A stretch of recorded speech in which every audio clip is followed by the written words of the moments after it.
नमस्कार दोस्तों, मैं हूं रजनीश और स्वागत करता हूं आपके अपने चैनल एजुकेशन संसार में। दोस्तों, आज है रविवार का दिन, यानी कहानियों का दिन। दोस्तों, आज की कहानी में हमें एक बंदर और एक मदारी के बीच का निस्वार्थ प्रेम, वफादारी और एक दूसरे के लिए जान देने वाले भाव देखने को मिलते हैं। तो आइए सुनते हैं मुंशी प्रेमचंद की लिखी कहानी सैलानी बंदर।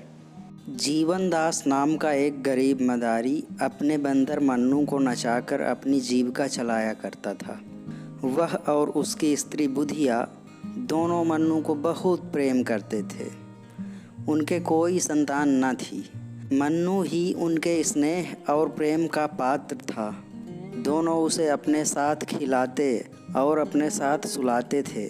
उनकी दृष्टि में मन्नू से अधिक कोई भी वह प्रिय वस्तु हो ही नहीं सकती। जीवनदास उसके लिए एक गेंद लाया था। मन्नू आंगन में गेंद खेला करता था। उसके भोजन करने को एक मिट्टी का प्याला था, ओढ़ने को कंबल का एक टुकड़ा, सोने को एक बोरिया और उचकने के लिए छप्पर में एक रस्सी। मन्नू इन वस्तुओं पर जान देता था। जब तक उसके प्याले में कोई चीज़ न रख दी जाए वह भोजन न करता था। अपना टाट और कंबल का टुकड़ा उसे साल और गद्दे से भी प्यारा था। उसके दिन बड़े सुख से बीतते थे। वह प्रातःकाल रोटियां खाकर मदारी के साथ तमाशा करने जाता था। वह नकलें करने में इतना निपुण था कि दर्शक वृंद तमाशा देखकर मुग्ध हो जाते थे। लकड़ी हाथ में लेकर वृद्धों की भांति चलता, आसन मारकर पूजा करता, तिलक मुद्रा लगाता और फिर पोथी बगल में दबाकर पाठ करने चलता। ढोल बजाकर गाने की नकल इतनी मनोहर थी कि दर्शक लोटपोट हो जाते थे। तमाशा खत्म हो जाने पर वह सबको सलाम करता था। लोगों के पैर पकड़कर पैसे वसूल करता था। मन्नू का कटोरा पैसों से भर जाता था। इसके उपरांत कोई मन्नू को एक अमरूद खिला देता, कोई उसके सामने मिठाई फेंक देता।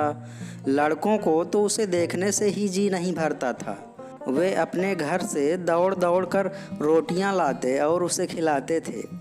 मोहल्ले के लोगों के लिए भी मन्नू मनोरंजन की एक सामग्री थी। जब वह घर पर रहता तो एक न एक आदमी आकर उससे खेलता रहता।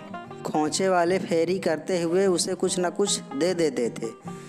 जो बिना दिए निकल जाने की चेष्टा करता उससे भी मन्नू पैर पकड़कर वसूल कर लिया करता था। मन्नू को अगर चिढ़ थी तो कुत्तों से। उसके मारे उधर से कोई कुत्ता न निकलने पाता था।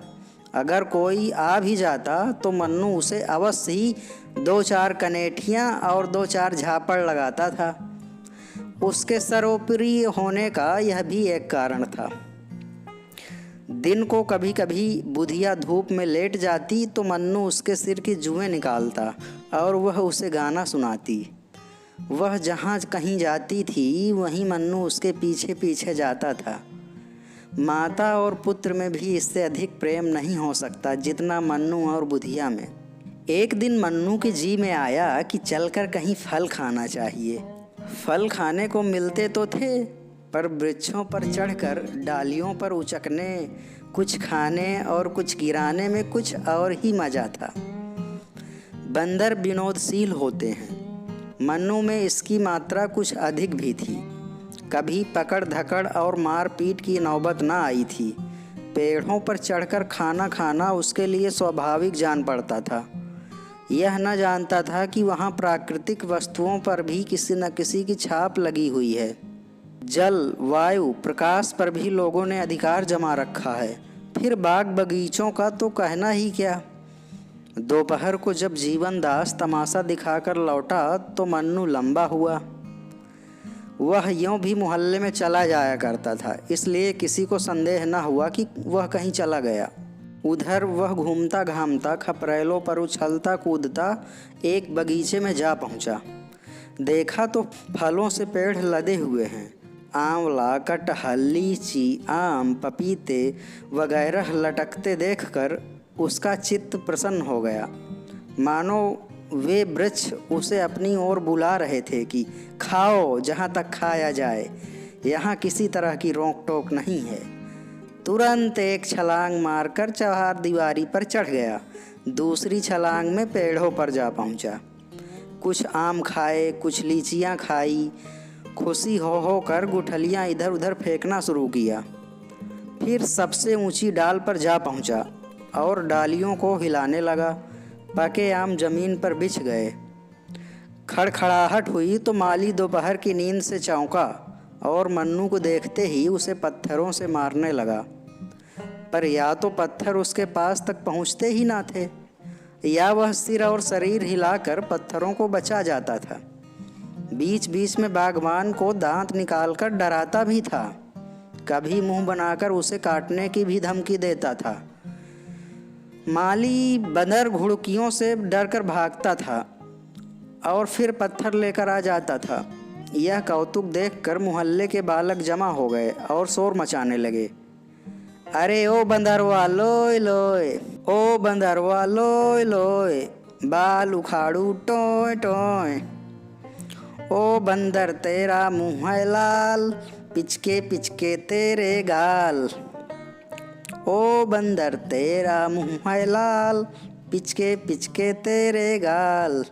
मर गई नानी बंदर की, टूटी टांग मुछंदर की। मन्नू को इस शोरगुल में बड़ा आनंद आ रहा था। वह आधे फल खा खा कर नीचे गिराता था और लड़के लपक लपक कर चुन लेते और तालियां बजा बजा कर कहते थे, बंदर मामू और कहाँ तुम्हारा ठौर, बंदर मामू और कहाँ तुम्हारा ठौर। माली ने जब देखा कि यह विप्लव शांत होने में नहीं आता तो जाकर अपने स्वामी को खबर दी। वह हजरत पुलिस विभाग के कर्मचारी थे। सुनते ही जामे से बाहर हो गए। बंदर की इतनी मजाल कि मेरे बगीचे में आकर उधम मचावे। बंगले का किराया मैं देता हूँ, कोई बंदर नहीं देता। यहाँ कितने ही असहयोगियों को लदवा दिया। अखबार वाले मेरे नाम से कांपते हैं। बंदर की क्या हस्ती है। तुरंत बंदूक उठाई और बगीचे में आ पहुँचे। देखा मन्नू एक पेड़ को जोर जोर से हिला रहा था। लाल हो गए और उसकी तरफ बंदूक तानी।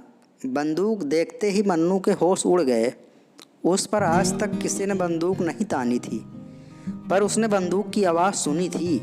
चिड़ियों को मारे जाते देखा था और न देखा होता तो बंदूक से उसे स्वाभाविक भय होता।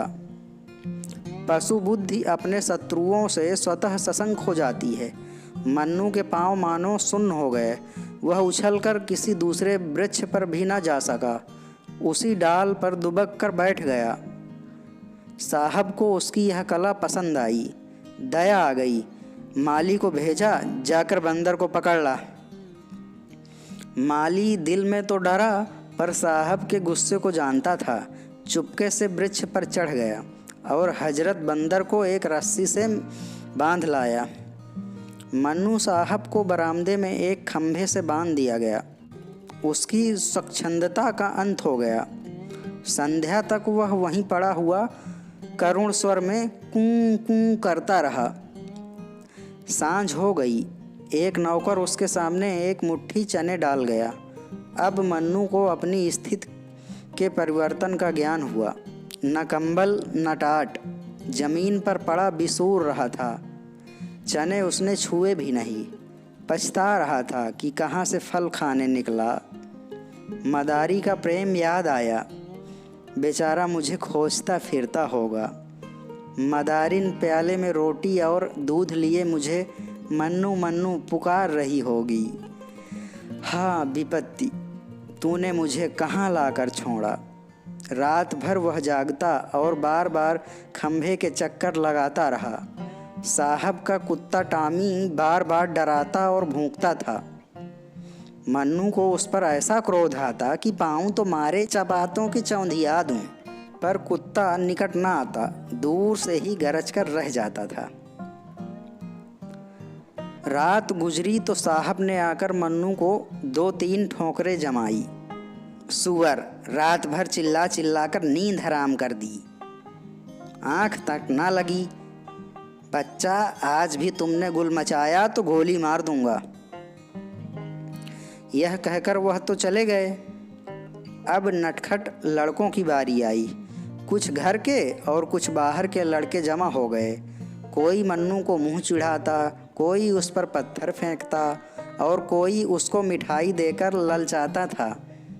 कोई उसका रक्षक न था। किसी को उस पर दया न आती थी। आत्मरक्षा की जितनी क्रियाएं उसे मालूम थी, सब करके हार गया। प्रणाम किया, पूजा पाठ किया, लेकिन इसका उपहार यह मिला कि लड़कों ने इसे और भी दिक करना शुरू कर दिया। आज किसी ने उसके सामने चने भी ना डाले, और यदि डाले भी तो वह खा ना सकता था। शोक ने भोजन की इच्छा न रखी थी। संध्या समय मदारी पता लगाता हुआ साहब के घर पहुंचा। मन्नू उसे देखते ही ऐसा अधीर हुआ मानो जंजीर तोड़ डालेगा, खंभे को गिरा देगा। मदारी ने जाकर मन्नू को गले से लगा लिया और साहब से बोला, हुजूर, भूल चूक तो आदमी से हो भी जाती है, यह तो पशु है। मुझे चाहे जो सजा दीजिए पर इसे छोड़ दीजिए सरकार। यही मेरी रोटियों का सहारा है। इसके बिना हम दो प्राणी भूखों मर जाएंगे। इसे हमने लड़के की तरह पाला है। जब से यह भागा है, मदारिन ने दाना पानी छोड़ दिया है। इतनी दया कीजिए सरकार। आपका इकबाल सदा रोशन रहे, इससे भी बड़ा ओहदा मिले। कलम चाक हो, आप हैं सपूत, सदा रहें मजबूत। आपके बैरी को दाबे भूत, सरकार रहम कीजिए। मगर साहब ने दया का पाठ न पढ़ा था। घुड़क कर बोले, चुप रह पाजी। टें टें करके दिमाग चाट गया। बंदर छोड़कर बाघ का सत्यानाश कर डाला। अब खुशामद करने चले हो? जाकर देखो तो उसने कितने फल खराब कर दिए। अगर इसे ले जाना चाहता है तो 10 रुपया लाकर मेरी नज़र कर, नहीं तो चुपके से अपनी राह पकड़। यह तो यहीं बंधे बंधे मर जाएगा या कोई इतने दाम देकर इसे ले जाएगा। मदारी निराश होकर चला गया। 10 रुपए कहाँ से लाता? बुधिया से जाकर हाल कहा। बुधिया को अपनी तरस पैदा करने की शक्ति पर ज़्यादा भरोसा था। बोली, बस देख ली तुम्हारी करतूत। जाकर लाठी से मारी होगी। हाकिमों से बड़े दांव पेच की बातें की जाती हैं, तब कहीं जाकर वो पसीजते हैं। चलो मेरे साथ, देखो छुड़ा कर लाती हूँ कि नहीं। यह कहकर उसने मन्नू का सब सामान एक गठरी में बांधा और मदारी के साथ साहब के पास आई। मन्नू अब की बार इतनी जोर से उछला कि खंभा हिल उठा। बुधिया ने कहा, सरकार, हम आपके द्वार पर भीख मांगने आए हैं। यह बंदर हमको दान दे दीजिए। साहब, हम दान देना पाप समझते हैं। मदारिन, हम देश देश घूमते हैं, आपका जस गावेंगे। साहब, हमको जस की चाह या परवाह नहीं है। मदारिन, भगवान आपको इसका फल देंगे। साहब, मैं नहीं जानता भगवान कौन भला है। मदारिन, महाराज, क्षमा की बड़ी महिमा है। साहब, हमारे यहाँ सबसे बड़ी महिमा दंड की है। मदारिन, हुजूर, आप हाकिम हैं। हाकिमों का काम है न्याय करना। फलों के पीछे 2 आदमियों की जान न लीजिए। न्याय से ही हाकिम की बड़ाई होती है। साहब, हमारी बड़ाई क्षमा और न्याय से नहीं, और ना न्याय करना हमारा काम है। हमारा काम है मौज करना। बुधिया की एक भी युक्ति इस अहंकार मूर्ति के सामने न चली। अंत को निराश होकर वह बोली, हुजूर, इतना हुक्म तो दे दें कि ये चीज़ें बंदर के पास रखा दूं। इन पर यह जान देता है। साहब, मेरे यहाँ कूड़ा करकट रखने की जगह नहीं है। आखिर बुधिया हताश होकर चली गई। टामी ने देखा मन्नू कुछ बोलता नहीं है तो वह शेर हो गया। भूंकता भूंकता मन्नू के पास चला आया। मन्नू ने लपक कर उसके दोनों कान पकड़ लिए और इतने तमाचे लगाए कि उसे छठी का दूध याद आ गया। उसकी चिल्लाहट सुनकर साहब कमरे से बाहर निकल आए और मन्नू के कई ठोकरें लगाई। नौकरों को आज्ञा दी कि इस बदमाश को 3 दिन तक कुछ खाने को मत दो। संयोग से उसी दिन एक सर्कस कंपनी का मैनेजर साहब से तमाशे करने की आज्ञा लेने आया। उसने मन्नू को बंधे रोनी सूरत बनाए बैठे देखा तो पास आकर उसे पुचकारा। मन्नू उछलकर उसकी टांगों से लिपट गया और उसे सलाम करने लगा। मैनेजर समझ गया कि यह पालतू जानवर है, उसे अपने तमाशे के लिए बंदर की ज़रूरत थी। साहब से बातचीत की, उसका उचित मूल्य दिया और अपने साथ ले गया। किंतु मन्नू को शीघ्र ही विदित हो गया कि यहाँ मैं और भी बुरा फंस गया। मैनेजर ने उसे बंदरों के रखवाले को सौंप दिया। रखवाला निष्ठुर और क्रूर प्रकृति का प्राणी था। उसके अधीन और भी कई बंदर थे। सभी उसके हाथों का कष्ट भोग रहे थे। वह उनके भोजन की सामग्री खुद खा जाता था। अन्य बंदरों ने मन्नू का सहर्ष स्वागत नहीं किया। उसके आने से उनमें बड़ा कोलाहल मचा। अगर रखवाले ने उसे अलग न रख दिया होता तो वे सब उसे नोच कर खा जाते। मन्नू को अब नई विद्या सीखनी पड़ी। पैर गाड़ी पर चलना, दौड़ते घोड़े की पीठ पर 2 टांगों से खड़े हो जाना, पतली रस्सी पर चलना इत्यादि बड़ी ही कष्टप्रद साधनाएं थीं। मन्नू को ये सब कौशल सीखने में बहुत मार खानी पड़ती। जरा भी चूकता तो पीठ पर डंडा पड़ जाता। उससे अधिक कष्ट की बात यह थी कि उसे दिन भर एक कटघरे में बंद रखा जाता था जिसमें कोई उसे देख न ले। मदारी के यहाँ तमाशा ही दिखाना पड़ता था, किंतु उस तमाशे और इस तमाशे में बड़ा अंतर था। कहाँ वे मदारी की मीठी मीठी बातें, उसका दुलार और प्यार, और कहाँ यह कारावास और डंडों की मार। ये काम सीखने में उसे इसलिए और भी देर लगती थी कि वह अभी तक जीवनदास के पास भाग जाने के विचार को भूला न था। नित्य इसकी ताक में रहता कि मौका पाऊं और निकल जाऊं। लेकिन वहां जानवरों पर बड़ी कड़ी निगाह रखी जाती थी। बाहर की हवा तक न मिलती थी। भागने की तो बात क्या, काम लेने वाले सब थे मगर भोजन की खबर लेने वाला कोई भी न था। साहब की कैद से तो मन्नू जल्द ही छूट गया था, लेकिन इस कैद में 3 महीने बीत गए। शरीर घुल गया, नित्य चिंता घेरे रहती थी, पर भागने का कोई ठीक ठिकाना न था। जी चाहे या न चाहे उसे काम अवश्य करना पड़ता था।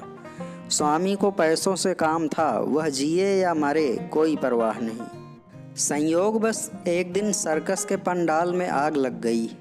सर्कस के नौकर चाकर सब जुआरी थे। दिन भर जुआ खेलते, शराब पीते और लड़ाई झगड़ा करते थे। इन्हीं झंझटों में एक गैस की नली फट गई। हाहाकार मच गया। दर्शक वृंद जान लेकर भागे। कंपनी के कर्मचारी अपनी चीज़ें निकालने लगे। पशुओं की किसी को खबर न थी। सर्कस में बड़े बड़े भयंकर जीव जंतु तमाशा करते थे। 2 शेर, कई चीते, एक हाथी, एक रीछ था। कुत्तों, घोड़ों तथा बंदरों की संख्या तो इससे कहीं अधिक थी। कंपनी धन कमाने के लिए अपने नौकरों की जान को कोई चीज़ नहीं समझती थी। ये सब के सब जीव इस समय तमाशे के लिए खोले गए थे। आग लगते ही वे चिल्ला चिल्ला कर भागे। मन्नू भी भाग खड़ा हुआ।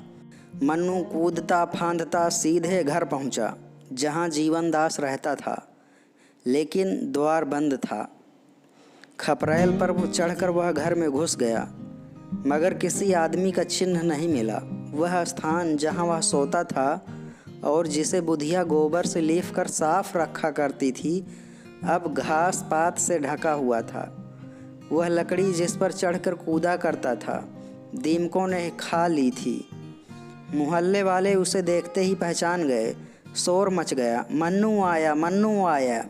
मन्नू उस दिन से रोज़ संध्या के समय उसी घर में आ जाता और अपने पुराने स्थान पर लेट रहता। वह दिन भर मोहल्ले में घूमा करता था। कोई कुछ दे देता तो खा लेता था, मगर किसी की कोई चीज़ नहीं छूता था।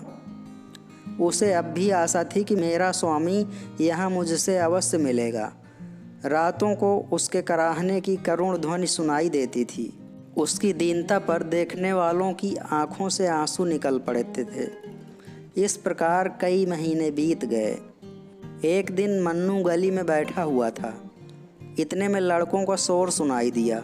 उसने देखा कि एक बुढ़िया नंगे बदन, एक चीथड़ा कमर में लपेटे, सिर के बाल छिटकाए भूतनियों की तरह चली आ रही है और कई लड़के उसके पीछे पत्थर फेंकते, पगली नानी की हाँक लगाते, तालियां बजाते चले आ रहे हैं। वह रह रह कर रुक जाती और लड़कों से कहती है, मैं पगली नानी नहीं हूँ, मुझे पगली क्यों कहते हो? आखिर बुढ़िया ज़मीन पर बैठ गई और बोली, बताओ मुझे पगली क्यों कहते हो? उसे लड़कों पर लेस मात्र भी क्रोध न आता था। वह न रोती थी न हंसती। पत्थर लग भी जाता तो चुपचाप हो जाती थी। एक लड़के ने कहा, तू कपड़े क्यों नहीं पहनती? तू पागल नहीं तो और क्या है? बुढ़िया, कपड़े जाड़े में सर्दी से बचने के लिए पहने जाते हैं, आजकल तो गर्मी है। लड़का, तुझे शर्म नहीं आती? बुढ़िया, शर्म किसे कहते हैं बेटा? इतने साधु सन्यासी नंगे रहते हैं, उनको पत्थर से क्यों नहीं मारते हो? लड़का, वे तो मर्द हैं। बुढ़िया, क्या शर्म औरतों ही के लिए है? मर्दों को शर्म नहीं आनी चाहिए। लड़का, तुझे जो कोई कुछ दे देता है उसे तू खा लेती है, तू पागल नहीं तो और क्या है? बुढ़िया, इसमें पागलपन की क्या बात है बेटा? भूख लगती है, पेट भर लेती हूँ। लड़का, तुझे कुछ विचार नहीं है? किसी के हाथ की चीज़ खाते घिन नहीं आती? बुढ़िया, घिन किसे कहते हैं बेटा? मैं भूल गई। लड़का, सभी को घिन आती है, क्या बता दूं घिन किसे कहते हैं? दूसरा लड़का, तू पैसे क्यों हाथ से फेंक देती है? कोई कपड़े देता है तो क्यों छोड़कर चल देती है? पगली नहीं तो क्या है तू? बुढ़िया, पैसे कपड़े लेकर क्या करूँगी बेटा?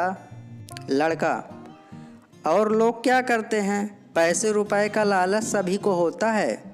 बुढ़िया, लालच किसे कहते हैं बेटा? मैं भूल गई। लड़का, इसी से तुझे पगली नानी कहते हैं। तुझे न लोभ है, न घिन है, न विचार है, न लाज है, ऐसों को ही पागल कहते हैं। बुढ़िया, तो यही कहो मैं पगली हूँ। लड़का, तुझे क्रोध क्यों नहीं आता? बुढ़िया, क्या जाने बेटा, मुझे तो क्रोध नहीं आता। क्या किसी को क्रोध भी आता है? मैं तो भूल गई। कई लड़कों ने इस पर पगली पगली का शोर मचाया और बुढ़िया उसी तरह शांत भाव से आगे चली। जब वह निकट आई तो मन्नू उसे पहचान गया। यह तो मेरी बुधिया है। वह दौड़कर उसके पैरों से लिपट गया। बुढ़िया ने चौंक कर मन्नू को देखा, पहचान गई। उसने उसे छाती से लगा लिया। मन्नू को गोद में लेते ही बुधिया को अनुभव हुआ कि मैं नग्न हूँ। मारे शर्म के वह खड़ी न रह सकी। बैठकर एक लड़के से बोली, बेटा मुझे कुछ कपड़े पहनने को दोगे? लड़का, तुझे तो लाज ही नहीं आती ना? बुढ़िया, नहीं बेटा, अब तो आ रही है, मुझे न जाने क्या हो गया था। लड़कों ने फिर पगली पगली का शोर मचाया तो उसने पत्थर फेंककर लड़कों को मारना शुरू किया। उनके पीछे दौड़ी। एक लड़के ने पूछा, अभी तो तुझे क्रोध नहीं आता था, अब क्यों आ रहा है? बुढ़िया, क्या जाने क्यों, अब क्रोध आ रहा है। फिर किसी ने पगली कहा तो बंदर से कटवा लूँगी। एक लड़का दौड़कर एक फटा हुआ कपड़ा ले आया। बुधिया ने वह कपड़ा पहन लिया, बाल समेट लिए। उसके मुख पर जो एक अमानुष आभा थी, उसकी जगह चिंता का पीलापन दिखाई देने लगा। वह रो रो कर मन्नू से कहने लगी, बेटा तुम कहाँ चले गए थे? इतने दिन हो गए हमारी सुध न ली। तुम्हारा मदारी तुम्हारे ही वियोग में परलोक सिधार गया। मैं भिक्षा मांगकर अपना पेट पालने लगी। घर द्वार तहस नहस हो गया। तुम थे तो खाने की, पहनने की, गहने की, घर की इच्छा थी। तुम्हारे जाते सब इच्छाएं लुप्त हो गईं। अकेली भूख तो सताती थी, पर संसार में और किसी की चिंता न थी। तुम्हारा मदारी मर गया, पर आँखों में आंसू तक न आए। वह खाट पर पड़ा कर आहता था, और मेरा कलेजा ऐसा पत्थर का हो गया था कि उसकी दवा दारू की कौन कहे। अब आज वह सब बातें और अपनी दशा याद आती है तो यही कहना पड़ता है कि मैं सचमुच पगली हो गई थी, और लड़कों का मुझे पगली नानी कहकर चिढ़ाना ठीक ही था। यह कहकर बुधिया मन्नू को लिए हुए शहर के बाहर एक बाग में गई, जहाँ वह एक पेड़ के नीचे रहती थी। इसके सिवा मनुष्य के बसेरे का और कोई चिन्ह न था। आज से मन्नू बुधिया के पास रहने लगा। वह सवेरे घर से निकल जाता और नकलें करके भीख मांगकर बुधिया के खाने भर को अनाज या रोटियां ले आता था। पुत्र भी अगर होता तो वह इतने प्रेम से माता की सेवा न करता। उसकी नकलों से खुश होकर लोग उसे पैसे भी देते थे। उस पैसों से बुधिया खाने की चीज़ें बाजार से लाती थी। लोग बुधिया के प्रति बंदर का वह प्रेम देखकर चकित हो जाते और कहते थे कि यह बंदर नहीं, कोई देवता है। बस यही थी आज की कहानी। तो दोस्तों, कैसी लगी आपको आज की कहानी? अगर कहानी अच्छी लगी हो तो एक लाइक ज़रूर करिए, और ऐसी ही कहानियों के लिए हमारे चैनल को सब्सक्राइब कर लीजिए। धन्यवाद।